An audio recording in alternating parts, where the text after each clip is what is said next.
The Breaking Bread event was basically an event where the Jewish Student Alliance and the Arab Student Alliance came together. Where we worked together and we had a little potluck of sorts, so then that way the two communities could be like shown in Northfield to like be able to understand each other, that we're here for each other. In order to build friendship, community, and allyship. And to share in our communities and our cultures. Both clubs felt like they weren't really being seen in, I guess, a way, and also because we've heard a lot of things around campus.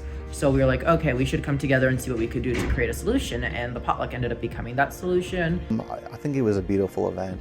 It was planned really well. My biggest takeaway was that there's not as many differences in our culture as I initially thought. There's a lot of shared foods, but it was also cool to see the diversity and the differences and get to learn more about them and their culture. That's something I found really incredible about the Jewish culture, is that it's so similar but also so different from Middle Eastern culture, since it is within the Middle East. And it's like incredible to like see how we all have like these similar things and similar parts of our habits and our cultures that we're able to share, but also like those little parts that are different and niche to each culture. So I found that really interesting.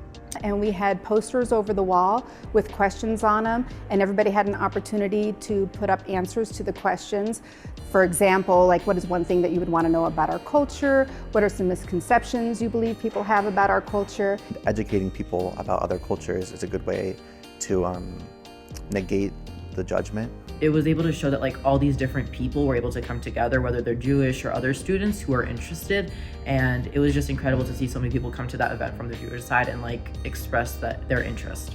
For me, what's most important about an event like this is students feeling like they have a voice, that they are seen and that they are heard, especially in our two cultures, the Arab American culture and the Jewish culture.